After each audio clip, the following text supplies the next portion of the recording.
Well, the community of Oldsmar isn't very big, but it was hit hard by the storms, and several homes were washed out by several feet of storm surge. And then the city's mayor says their debris contractor failed to show up. So that's when they turned to Pinellas County for help, and it turns out to be a good thing that they did. 10 Tampa Bay's Eric Glasser live in Oldsmar this evening with more on an agreement they were able to make. Eric? Hi, Dave. Hi, Courtney. Yeah, I had an opportunity to speak with the mayor of Oldsmar today, and he says, yes, it ended up being a good move on their part. Faster service and less expensive.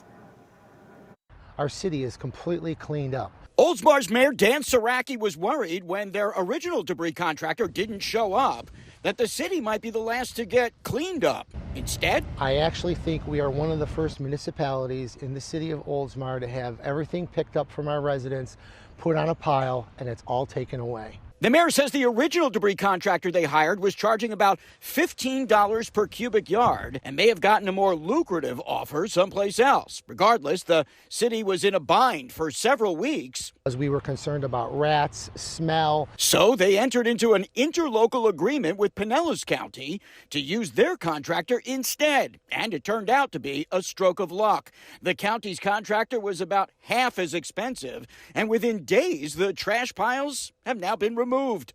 Huge amount. Yeah, and then now, clean as a whistle. So anytime you can cut costs and cut the fat and get things done efficiently, I'm all for it. While the debris piles are gone, Oldsmar still has scars from the hurricanes.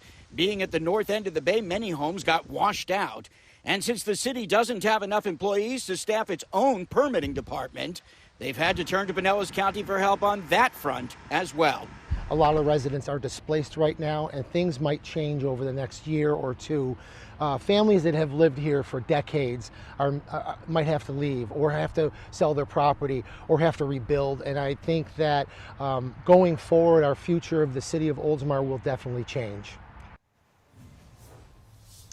It most definitely will, given the damage that they sustained. But I was able to speak with some of the neighbors in the area, and just getting those debris fields out of their front yards and out of the space on the east side of City Hall, they say not seeing it is a real psychological lift for them. I should tell you also that that contractor that the city ended up working with, they say they kept meticulous records. They're going to be able to submit that information to FEMA and are looking to get reimbursed for it as well.